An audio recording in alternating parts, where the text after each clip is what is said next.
नमस्कार दोस्तों, आपने गीता के 14वें अध्याय का पाठ अवश्य ही सुना होगा और उसके महात्मा को भी अवश्य सुना होगा। अगर आप चैनल पर न्यू हैं तो चैनल को जरूर सब्सक्राइब करें, बेल आइकन को प्रेस करके कमेंट बॉक्स में जय श्री हरि कृष्ण अवश्य ही लिखें। आज हमारा 15वां अध्याय प्रारंभ होगा पुरुषोत्तम योग, जो यहाँ से प्रारंभ होता है।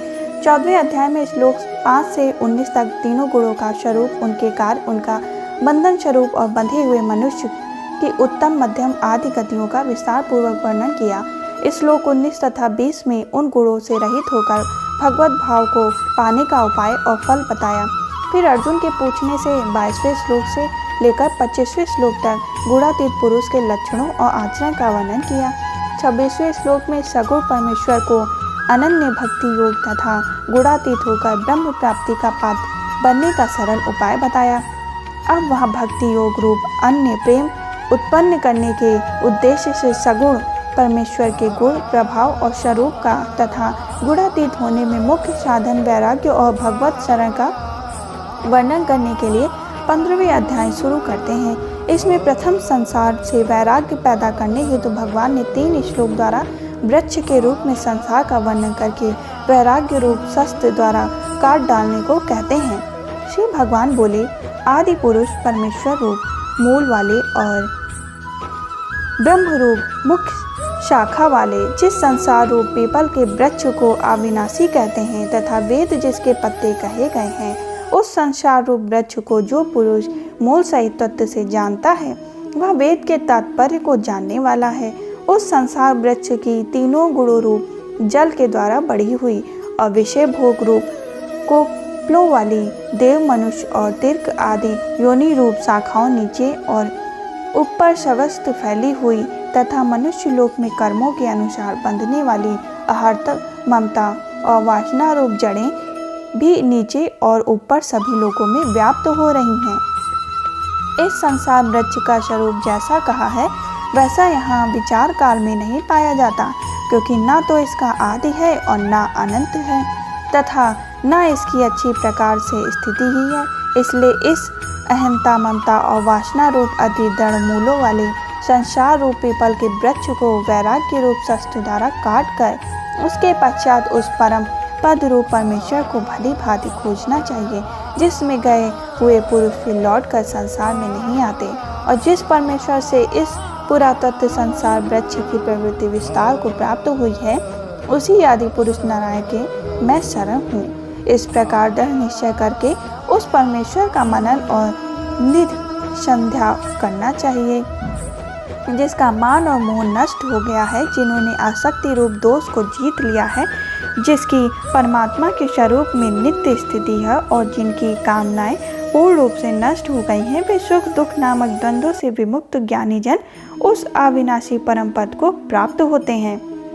जिस परम पद को प्राप्त होकर मनुष्य लौट कर संसार में नहीं आते, उस स्वयं प्रकाश परम पद को न सूर्य प्रकाशित कर सकता है, न चंद्रमा और अग्नि ही वही मेरा परम धाम है।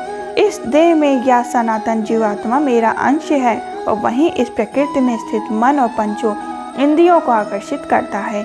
वायु गंध के स्थान से गंध को जैसे ग्रहण करके ले जाता है, वैसे ही देहादि का स्वामी जीवात्मा भी जिस शरीर का त्याग करता है, उससे इस मन सहित इंद्रियों को ग्रहण करके फिर जिस शरीर को प्राप्त होता है उसमें जाता है। यह जीवात्मा क्षेत्र, चक्षु और त्वचा को तथा रसना ग्रहण और मन को आश्रय करके अर्थात इन सबके सहारे से ही विषयों का सेवन करता है।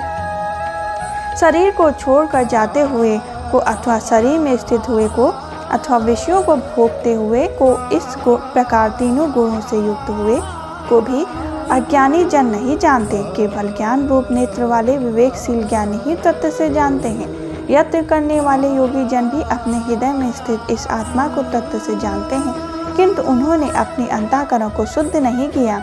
जैसे अज्ञानी जन तो यत्न करते रहने पर भी इस आत्मा को नहीं जानते। सूर्य में स्थित जो तेज संपूर्ण जगत को प्रकाशित करता है तथा जो तेज चंद्रमा में है और जो अग्नि में है, उसको तो मेरा ही जान। और मैं पृथ्वी में प्रवेश करके अपनी शक्ति से सब भूतों को धारण करता हूँ और रस स्वरूप अर्थात अमृत में चंद्रमा होकर संपूर्ण औषधियों का अर्थात वनस्पतियों को पुष्ट करता हूँ। मैं ही सब प्राणियों के शरीर में स्थित रहने वाला प्राण और अपान से संयुक्त वैश्व नर अग्नि रूप होकर 4 प्रकार के अन्न को पचाता हूँ। मैं ही सब प्राणियों के हृदय में अंतर्यामी रूप में स्थित हूँ तथा मुझ में ही स्मृति ज्ञान अपोहन होता है और सब वेदों के द्वारा मैं ही जानने योग्य हूँ तथा वेदांत का कर्ता और वेदों को जानने वाला भी मैं ही हूँ। इस संसार में नाशवान और अविनाशी भी ये 2 प्रकार के पुरुष हैं। इनमें संपूर्ण भूत प्राणियों के शरीर तो नाशवान और जीवात्मा अविनाशी कहा जाता है। इन दोनों से उत्पन्न पुरुष तो अन्य ही है जो तीनों लोकों में प्रवेश करके सबका धारण पोषण करता है तथा अविनाशी परमेश्वर और परमात्मा इस प्रकार कहा गया है क्योंकि मैं नाशवान जड़ वर्ग क्षेत्र में सर्वदा अतीत हूँ, अविनाशी जीवात्मा से भी उत्तम हूँ, इसलिए लोक में और वेद में भी पुरुषोत्तम नाम से प्रसिद्ध हूँ। भारत जो ज्ञानी पुरुष मुझको इस प्रकार तत्व से पुरुषोत्तम जानता है वह सर्वज्ञ पुरुष सब प्रकार से निरंतर मुझ वासुदेव परमेश्वर को ही भजता है।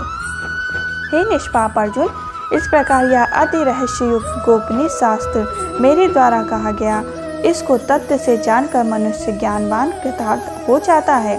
इस प्रकार उपनिषद ब्रह्म विद्या तथा योग शास्त्र रूप श्रीमद् भगवद गीता के श्री कृष्ण अर्जुन संवाद में पुरुषोत्तम योग नामक 15वां अध्याय संपूर्ण हुआ। दोस्तों, अगर आपने 15वां अध्याय सुना है तो इसके महात्मा को भी सुने और गीता के संपूर्ण महात्मा को भी अवश्य सुने जिससे आपको 15वें अध्याय का फल प्राप्त हो।